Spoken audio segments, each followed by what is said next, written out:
예, 안녕하세요. 방금 전에 소개받은 미라콤 INC의 김일호입니다. 미라콤 INC 잠깐 소개드리면 저희가 그 삼성 SDS의 자회사이고요. 스마트 팩토리를 전문으로 하는 회사입니다. 첫 세션에는 그 레인보우 로보틱스에서 이제 스마트 팩토리를 하는 데 있어서의 생산을 자동화하는 관점에서 좀 이야기를 했다라고 하면 이번 세션에서는 소프트웨어 중심으로 스마트 팩토리를 구현해 나가는 것들을 좀 말씀을 드릴 거고요. 저희가 그 소프트웨어 중심으로 스마트 팩토리를 하고 있는데요. 생산 그 제조 현장의 정보에 의한 자동화뿐만 아니라 최근에는 이제 저희가 물류 자동화에 대한 것들도 직접 하드웨어와 소프트웨어 중심으로 해서 제조 현장의 물류 자동화하는 사업들도 좀 하고 있습니다. 그래서 오늘 처음에 설명드릴 내용은 저희가 이제 최근에 SDF 소프트웨어에 의해서 정의 운영되는 공장에 대한 것들을 이야기하고 있고요. 그다음 저희가 주로 해왔던 MES 그리고 물류 자동화에 대한 이야기들을 좀 하려고 합니다. 최근에 이런 얘기들을 많이 합니다. 제조 현장에는 생산 도구들이 자동화되어 가고 있고요. 첫 세션에서 그런 내용들을 충분히 보셨고요. 그러한 것들이 생산 설비뿐만 아니라 검사 설비, 물류 설비 이러한 것들이 모두 자동화되어 가고 있습니다. 그리고 사람과의 교감을 통해서 그러한 것들이 점점 더 지능화되어서 현장에서 사람처럼 역할을 하고 있고요. 그리고 과거부터 그 소프트웨어에 의해서 만들어진 수많은 데이터들이 서로 연결되면서 그것들의 활용을 높여가면서 지능화되는 형태로 진화하고 있다라고 합니다. 이러한 것들을 통해서 최근에 스마트 팩토리들이 생산성 향상에 있어서 한 10에서 30%의 효과, 설비 효율이 한 50%까지 개선되고 품질도 한 30% 정도가 개선이 되고 있다라고 합니다. 미라콤이 스마트 그 소프트웨어 디파인드 팩토리를 올해부터 이야기를 좀 하고 작년부터 이야기를 좀 하고 있는데요. 저희가 고객사가 그 스마트 팩토리 관련 고객사가 한 400여 개 됩니다. 그 400여 개 국내 이제 제조업체들을 돌아다니면서 저희가 생각했던 것들은 과거에는 하드웨어 중심의 생산들이 이루어져 왔는데 최근에는 소프트웨어를 통한 공장의 운영뿐만 아니라 개선으로의 요구들이 발생을 하고 있고요. 그러다 보면 이게 공장의 제조가 하드웨어, 사람에 의한 것들이 아니라 소프트웨어 기반으로 바뀌어야 한다라는 것들을 이야기하고 있습니다. SDF가 처음 나왔던 건 SDV, SDX서부터 나왔죠. 테슬라의 전기차가 그것들이 기계장치에 의해서 움직이는 것이 아니라 전기제어에 의해서 움직이는 SDV에서부터 나왔고요.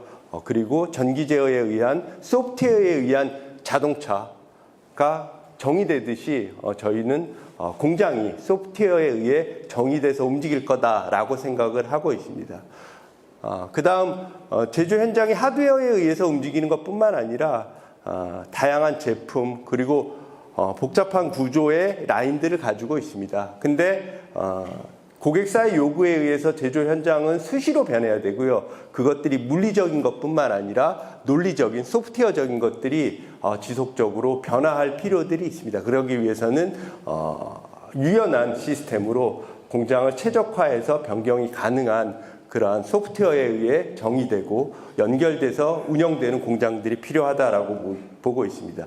그것들은 IT와 OT의 연결을 넘어서서 AI까지 연결이 돼야 되는데요. 아직까지는 그래도 미래의 방향에 있어서는 AI까지 연결이 돼야 되긴 하지만 실제 다품종을 다량으로 생산하고 있는 제조 현장에 즉시 적용하기는 조금 어려운 기술들이기 때문에 점점 더 AI 적용은 늘어나겠지만 아직은 많은 단계라고 보시지 않으셔도 될 것 같습니다.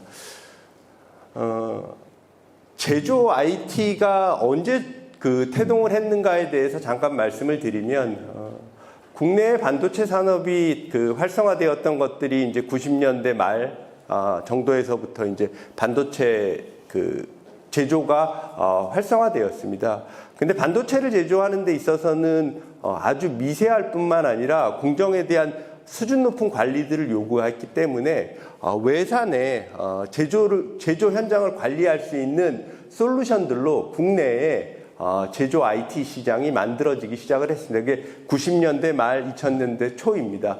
주로 반도체나 디스플레이 산업을 중심으로 해서 제조 현장의 시스템들이 만들어지기 시작을 했고요.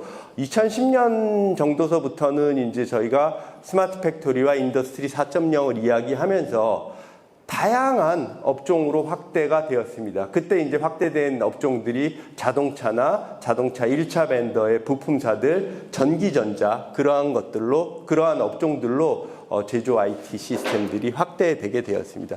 2020년대 들어서는 제조 현장의 DT를 이야기하면서 거의 모든 업종, 모든 현장의 제조 시스템의 필요성들이 대두되게 되었고요. 2020년부터는 플랫폼, 제조 현장에 어떤 제조 관리를 할 수 있는 플랫폼을 중심으로 해서 다양한 시스템이 연계됐다라고 보시면 될 것 같습니다. 향후에는 서두에 말씀드린 대로 다양한 설비들과의 연계를 통한 OT와 IT의 연결을 통해서 소프트웨어 중심으로 공장들이 운영될 것이다라고 보고 있습니다. 실제로도 하이테크 반도체나 디스플레이나 2차 전지는 지금 현재는 소프트웨어 없이는 생산을 할 수 없는 단계에 이르는 상황입니다. 제가 반도체 제조 IT에서부터 말씀을 드렸는데요. SDF가 어디 하늘에서 뚝 떨어진 개념이나 시스템이 아니다라고 보시면 될 것 같습니다. 말씀드린 대로 제조 현장에는 이미 이렇게 많은 시스템들을 사용을 하고 있습니다.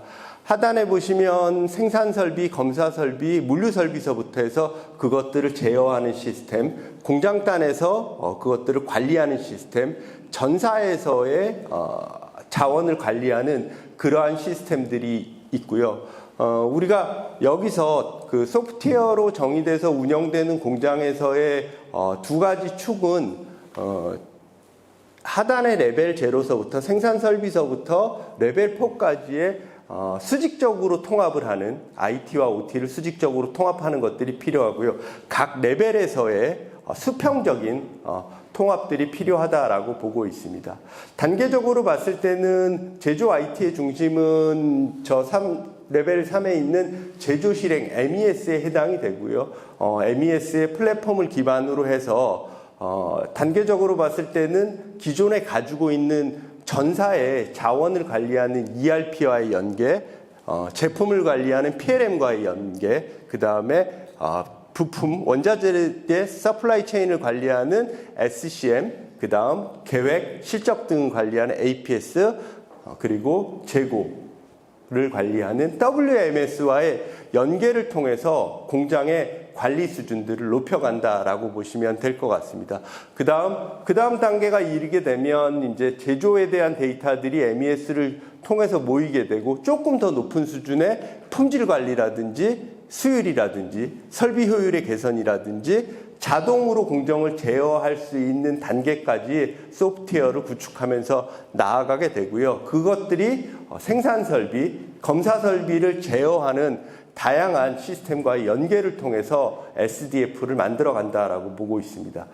최근에는 생산 설비, 검사 설비와의 연계뿐만 아니라 물류 설비와의 연계도 제일 중요하고 제조기업들이 고민하는 단계에 이르렀는데요. 아까 전에 보신 레인보우 로보틱스의 CNC 머신의 머신 펜딩은 설비의 가동 효율을 높이는 데 있어서의 기여를 했지만 실제 머신 텐딩을 하기 위한 트레이에 원자재를 공급하는 부분이 지연이 생긴다라고 하면 설비의 효율은 높아지지 않습니다.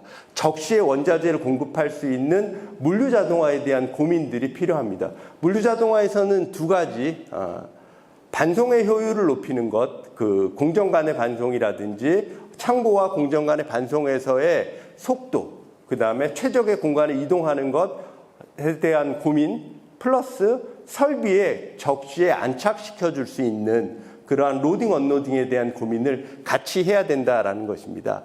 CNC 머신에서 설비에는 잘 공급을 하고 있지만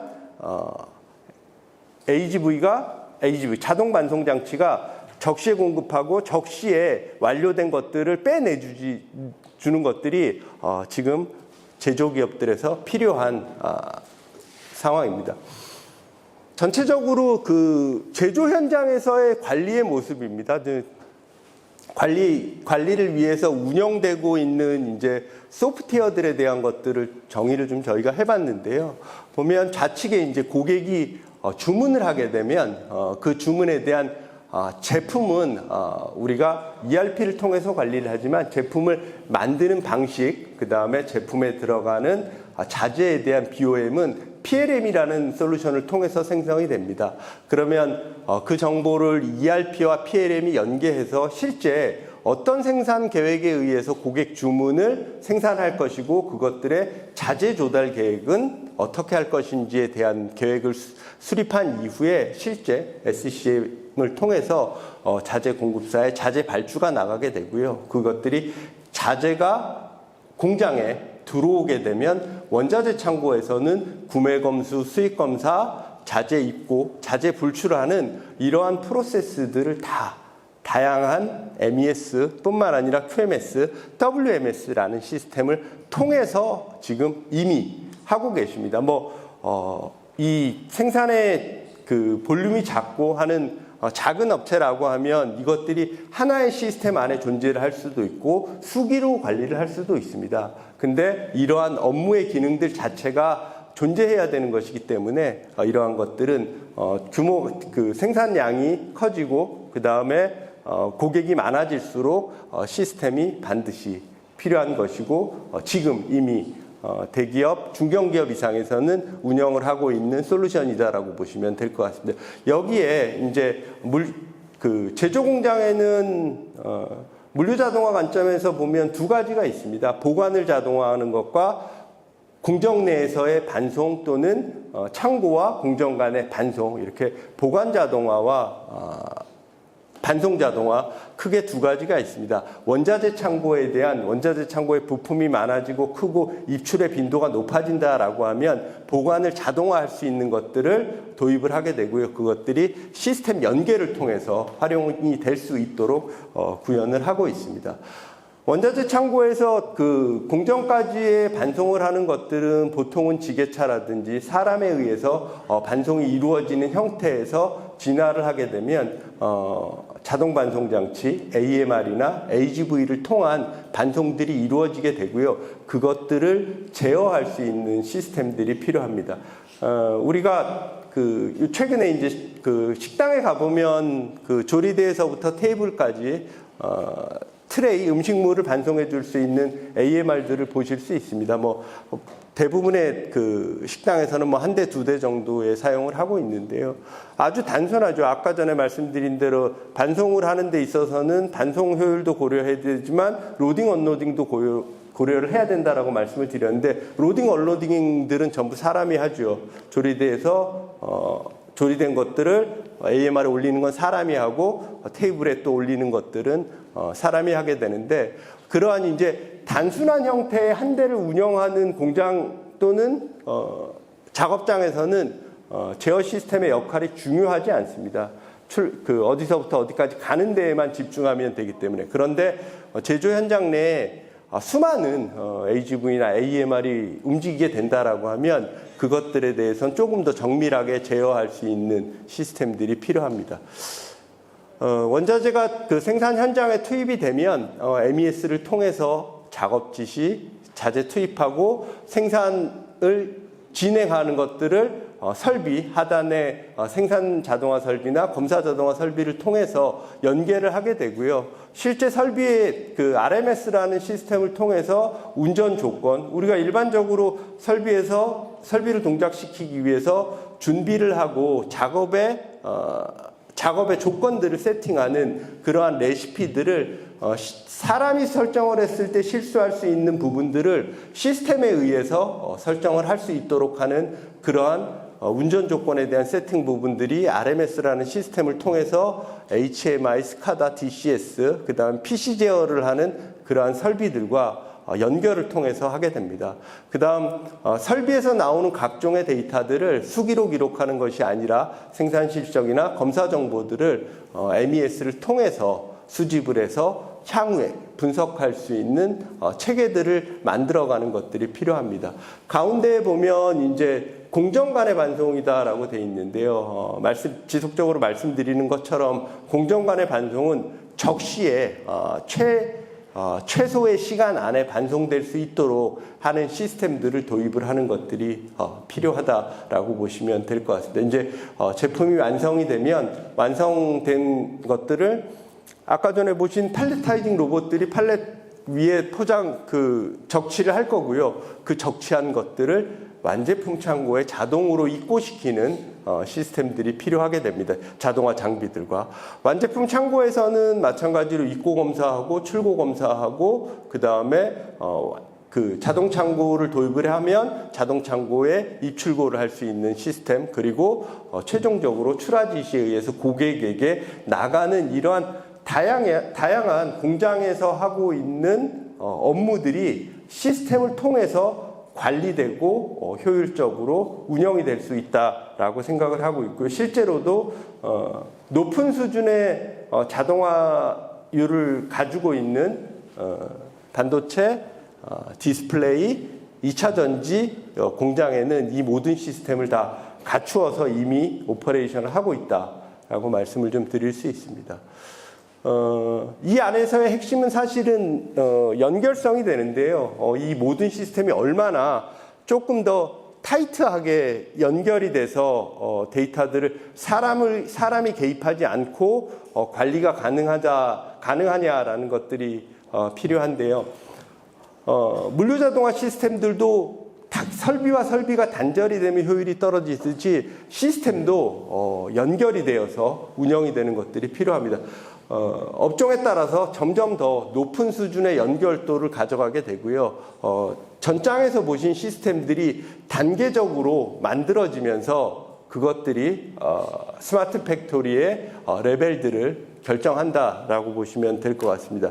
일반 제조업종이 가지고 있는 수준, 전기전자 하이테크가 가지고 있는 수준, 그 다음에 반도체가 가지고 있는 수준은 점점 더 설비들이 자동화돼가고 정보 시스템들이 갖춰짐으로 인해서 스마트 팩토리, 그 다음에 소프트웨어 디파인드 팩토리가 완성된다라고 보시면 될 것 같습니다. 제조 현장에 이제 자동화 설비들을 보면 생산 자동화 설비들도 있고요. 검사 자동화 설비들도 있습니다. 그리고 물류 자동화 설비들도 있습니다. 크게 한 3가지 정도로 볼 수 있는데 이미 많은 기업들이 자동화 설비와의 연계에 대해서 고민을 많이 하셨습니다. 그래서 생산 설비나 검사 설비들은 이미 시스템과의 연계를 통해서 데이터화해서 그것들을 활용하는 것들을 지금 단계에 하고 있습니다. 생산 설비 관점에서 보면 실제 상위의 어떤 MES 같은 시스템에 의해서 작업 지시를 전송을 하게 되고요. 그 작업 지시라는 게 설비를 운영하는 레시피가 되겠죠. 파라미터들을 세팅하는 것들. 파라미터에 세팅이 되고 되면 설비가 실제 가동했을 때의 시작과 종료라든지 상태라든지 그 다음에 이상 상황에 대한 리포트, 실제 정상적으로 생산이 됐을 때의 파라미터 값을 상위의 시스템에 올려주게 되면 상위의 시스템은 그걸 가지고 분석을 할 수 있을 뿐만 아니라 집계를 하고 그 다음 모니터링을 할 수 있는 그러한 기능들로 가져가게 됩니다. 생산 설비 관점에서는 이러한 그 연계를 통해서 가져올 수 있는 장점은 효율을 개선할 수 있다는 장점이 있습니다. 비가동 시간이 감소를 하게 될 거고요. 사람이 하던 일들을 시스템이 자동으로 하기 때문에 비가동 시간은 현저히 감소하게 됩니다. 그 다음에 생산성에 대한 것들이 높아질 겁니다. 생산성에 대한 것들이 높아진다라는 거는 우리가 세팅한 파라미터에 움직인 것들 실제 설비에서 가동된 데이터들의 분석을 통해서 생산성을 높일 수 있고요. 그 다음에 동일한 기능을 하는 여러 개의 설비들이 동일한 세팅 값을 가지고 동일한 효율을 내지 않습니다. 실제 돼서 나오는 결과값을 가지고 장비 간의 편차 분석을 통해서 장비의 효율들도 올릴 수 있고요. 그 다음 사람이 집계하던 것들을 시스템화해서 집계를 할 수 있고 오작업, 작업자의 실수에 의한 오작업들도 방지할 수 있는 기능들이 생산 자동화 설비의 연계를 통해서 얻을 수 있는 효과들입니다. 검사 자동화도 마찬가지입니다. 생산 설비와 마찬가지로 작업 지시를 내리고 파라미터를 세팅하고 그 세팅된 파라미터에 의해서 운용되는 검사 장비의 값들을 데이터화해서 분석하고 개선을 할 수 있고요. 검사 장비는 검사 효율이 개선이 됩니다. 검사기 자체의 효율이 올라가는 것들이 있고요. 불량 분석을 통해서 제품의 품질을 향상시킬 수 있는 기능들이 있습니다. 그 다음에 마찬가지로 실적 집계를 자동화한다라든지 오작업을 방지할 수 있는 그러한 시스템이다라고 보시면 될 것 같습니다. 생산 자동화 설비와 연계를 통해서는 그 생산에 대한 효율이 올라갔고요. 검사 자동화 연계를 통해서는 제품 품질이 향상이 됐습니다. 그러면 물류 자동화 설비와 연계를 통해서는 뭐가 향상이 되냐라고 하면 물류 자동화 설비를 통해서는 공장 전체의 효율이 조금 더 최적화된다라고 보시면 될 것 같습니다. 이 설비에서 생산된 것들이 다음 설비로 다음 공정으로 적시에 공급될 수 있는 그러한 체계들을 통해서 대기 시간들을 줄임으로 인해서 공장 전체의 효율이 높아지는 효과들을 가져온다라고 보시면 될 것 같습니다. 두 가지 말씀드렸는데요. 제가 반송 자동화가 있고 그 다음에 보관 자동화가 있다고 말씀을 드렸습니다. 제조 현장은 사실 이렇게 생겼습니다. 생산동에서 일어나는 물류들이 있고요. 그 다음에 창고동에서 일어나는 물류들이 있습니다. 원자재가 입고되면 원자재 창고에 보관하게 되고요. 그 다음 그 창고에 보관됐던 것들을 생산 라인에 투입을 하고 생산 라인에서 A 공정에서 생산이 되면 B 공정으로 다음 공정으로 공정 내에서의 공정 간에서의 반송들이 필요하고요. 그 다음에 공정 내부에서도 필요한 반송들의 절차들을 수행을 하게 됩니다. 그리고 완제품이 만들어지면 그 완제품을 창고동에 입고시키는데 창고동에 입고시킬 때도 우리가 지게차를 가지고 자동차 창고에 입고시키는 것뿐만 아니라 다양한 컨베이어 장치라든지 또는 자동 반송 장치들을 사용을 해서 입고시키는 행위들이 일어나게 됩니다. 요것들을 조금 더 자동화해서 할 수 있는 것들을 고민하는 이유들은 원자재 투입을 봤을 때는 원자재 투입을 우리 생산 라인에 적시에 할 수 있을까? 그 다음 생산된 반제품을 대기 시간 없이 다음 공정으로 반송할 수 있을까? 그리고 반송 시에 최소 시간에 반송할 수 있을까에 대한 고민들을 하고 있습니다. 그런 것들이 반송, 그 다음에 설비에서의 로딩, 언로딩과 같이 엮여서 고민돼야 되는 부분들이고요.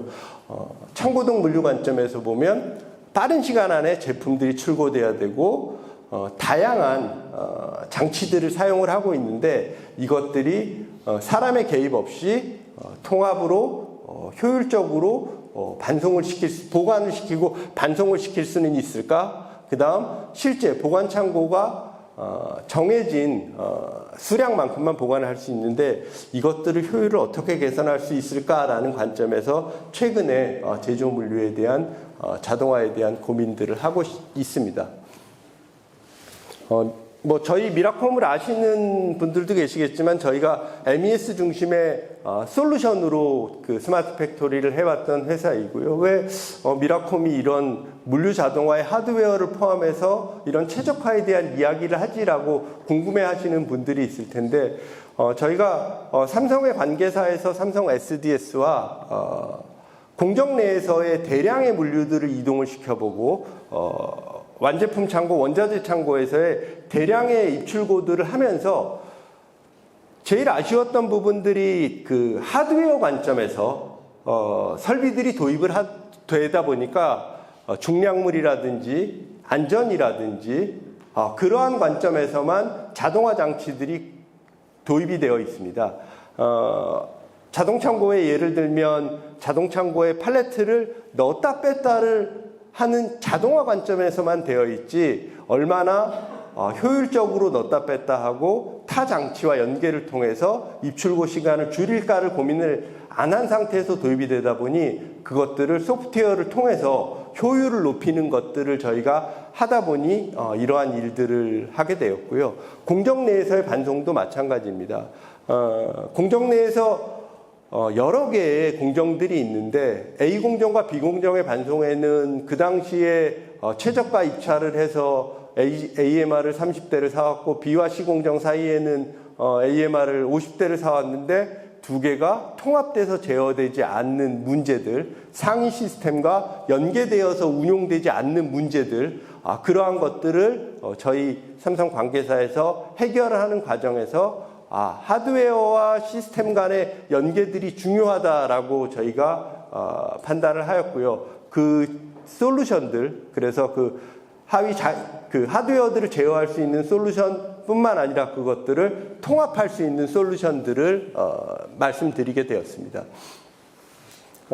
다시 한번 제가 지금 말씀드린 내용을 보면 하드웨어 중심의 장비를 구성하고 있다라는 것이죠. 지금 대부분의 기업들이 그렇습니다. 자동 반송이나 창고 등 물류 자동화 장비를 단순 반복, 중량물 운반, 보관 등의 위험도 높은 작업의 대체 하드웨어로서만 도입을 했다라는 것이고요. 그러다 보니 시스템의 중요성이 간과되어서 시스템 자체가 확장성도 없고 유연하지 않은 시스템으로 되어 있습니다.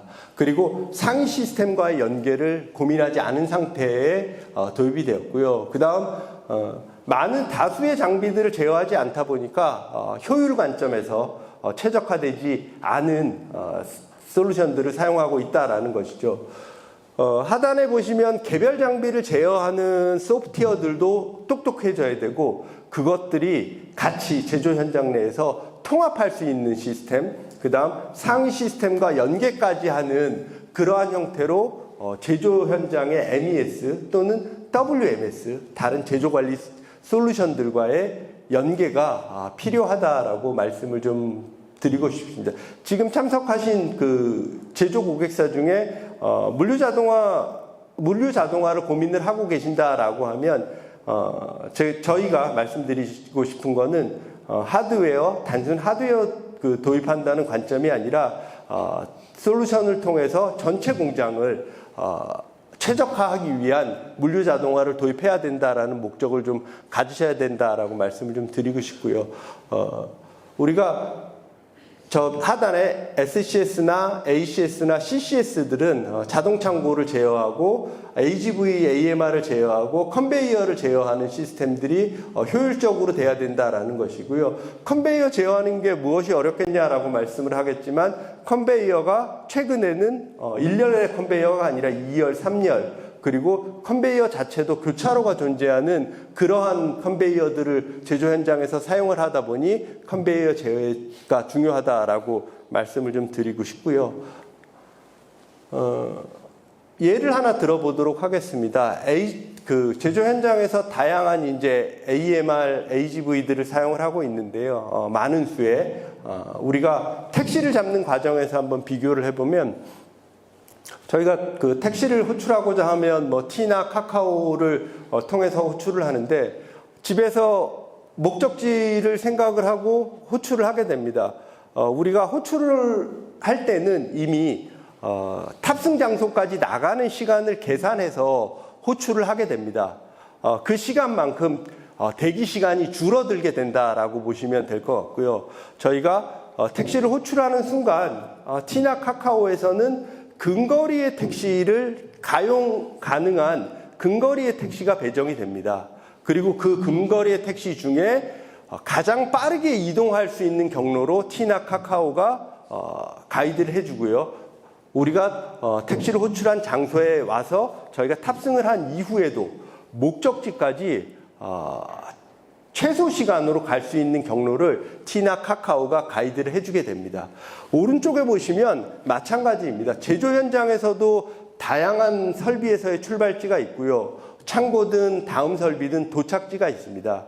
10여 대 이상의 AGV나 AMR이 운용이 되고 있다라고 하면 실제 출발지로 이동 지시를 내릴 때 시점 자체, 내가 출발지에서 언로딩 되는 그 반송을 해야 되는 부품 또는 반제품들이 나오는 시점이 아니라 나올 때가 예상되는 시점에 MES가 생산 설비의 상태를 보고 그 시점을 예측해서 조금 더 빨리 AMR을 호출하는 것들이 필요하고요. 그 호출된 AMR들은 최소 시간에 도달할 수 있는 AMR을 선정한 이후에 이동하고 반송물을 탑재하여 목적지까지 최소 시간에 최적 경로로 갈 수 있는 것들을 가이드해 주는 것들이 필요합니다.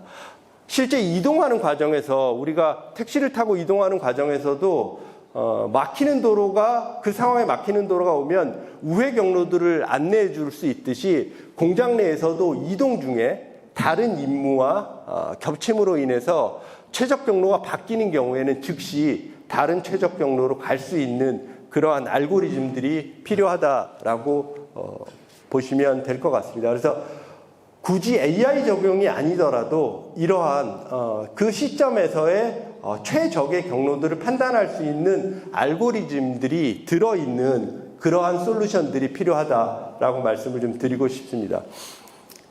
물류자동화를 연계를 했을 때 아까 전에 효과들은 공장 전체의 최적화라고 제가 말씀을 좀 드렸습니다. 크게 MES와 물류자동화가 연계됨으로 인해서 이제 효과들이 제일 중요한 효과는 생산 공정과 물류 흐름의 동기화입니다. 공정에서의 대기 시간이 감소되고요. 그 다음에 병목 현상들이 제거되는 것입니다.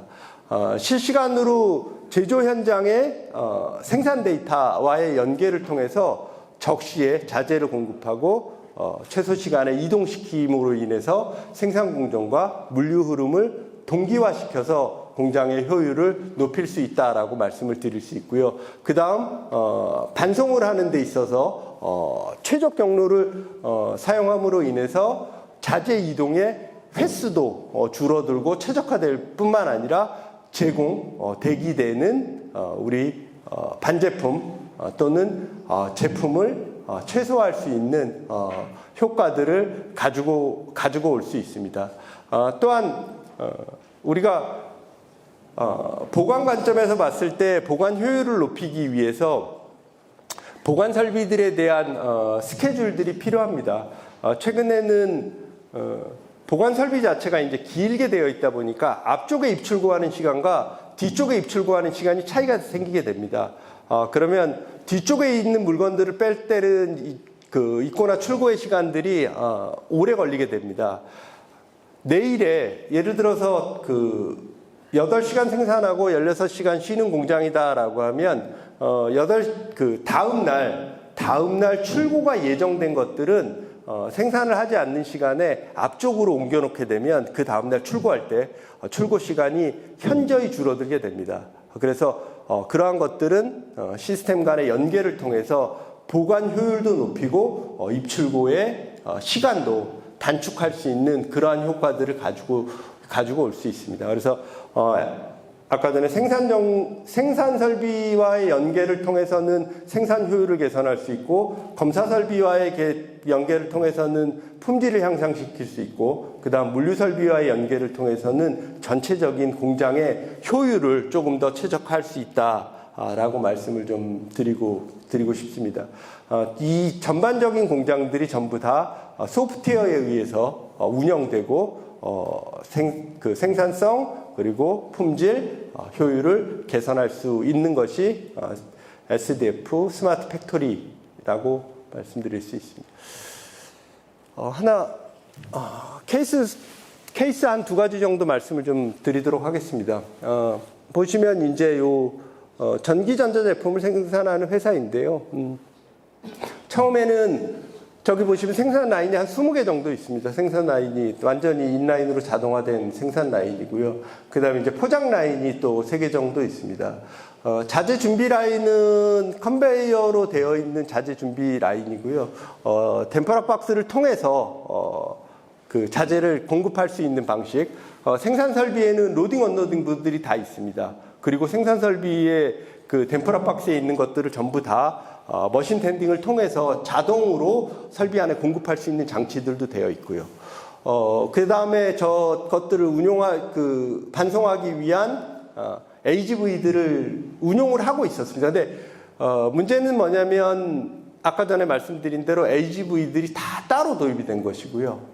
그러다 보니 실제 대기 시간들이 점점 더 늘어나는 거죠. 준비 시간들이 늘어나게 돼 공급하는 시점에 대한 것들을 생산 설비의 생산 속도에 맞춰서 공급할 수 있도록 시스템, MES 시스템에서 생산이 되고 있는 것들을 보고 생산이 80% 정도 진행이 되면 바로 반송 지시들을 내림으로 인해서 조금 더 대기 시간들을 줄이는 그러한 효과들을 가져왔고요. 생산 라인에서 완료된 제품이 완료된 생산이 완료된 제품 또한 포장 라인의 이송 시에도 완료가 예상되는 시점을 시스템을 통해서 예측을 해서 디스패칭, 저 밑에 보시면 RTD라는 모듈에서 그것들을 지시함으로 인해서 전체 공장의 효율이 올라가는 것들을 가져왔고요. 앞단에 이제 자재 준비 라인에서 사람이 해주던 것들을 향후에는 이제 자동 창고를 통해서 준비함으로 인해서 자동화의 율을 조금 더 높이고 효율을 높이는 그러한 스마트 팩토리를 구축한다 한 사례입니다. 2차 전지 회사인데요. 오른쪽에 보면 자동 창고도 있고 저 오렌지색으로 되어 있는 AMR도 있고 리프터도 있고 컨베이어를 타고 생산 설비 좌측에 빨간 점 찍혀 있는 부분이 생산 설비입니다. 생산 설비까지의 다양한 물류 장치들이 있습니다. 생산 설비에서 MES를 통해서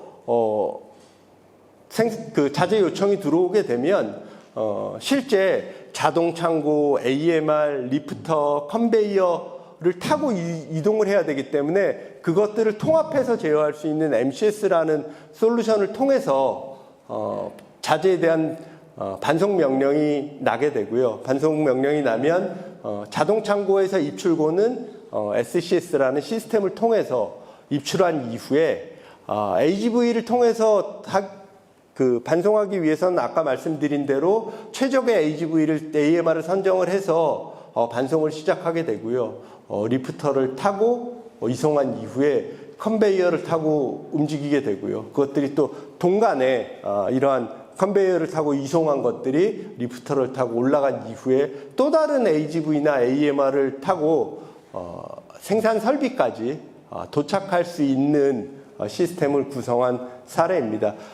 이게 연계가 되지 않는다라고 하면 실제 자동 창고에서 꺼내온 것들을 AGV가 반송할 수 있도록 사람이 개입을 해야 되고요. 그 다음에 컨베이어의 반송, 리프터 이 모든 과정에 사람이 개입을 해서 연계해줘야 되는 그러한 비효율이 발생한다라고 보시면 될 것 같습니다.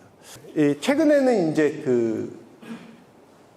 제조 현장과 물류 장치들을 모니터링하고 제어까지는 하지 않고요. 모니터링하고 관제할 수 있는 다양한 형태의 이제 디지털 트윈들을 구현을 하고 있고요. 지금 보시는 반송에 대한 모니터링이나 보관에 대한 모니터링, 층간 반송 또 보관 창고에서의 모니터링들을 3D 형태의 디지털 트윈을 통해서 관제하는 것까지 지금 하고 있다라고 말씀을 좀 드릴 수 있습니다. 오늘 준비한 내용은 다 말씀을 좀 드렸고요. 우리가 제조 현장의 시스템들이 벌써 한 25년, 30년 정도 역사를 갖고 있다 보니까 다양한 형태로 구성되고 최근에 이제 진화를 하고 있습니다. 그 중에서 이제 제일 중요한 것들은 대부분의 제조기업들이 시스템들을 많이 가지고 계시는데 그것들을 지금 기존의 플랫폼 하에서 어떻게 연결도를 높일까 그 부분에 대해서 많이 고민을 하셔야 되는 거라고 좀 말씀을 좀 드리고 싶습니다. 근데 이 초기에 이제 중심이 되는 플랫폼들 자체가 유연하고 확장성 있게 구성되어 있지 않다라 그러면 연계를 하는 데는 조금 어려움은 있겠지만 앞으로의 방향은 모든 것들을 연결하는 그러한 것들이 되어야 될 거다라고 보고 있습니다. 예, 이상으로 발표를 마치겠습니다.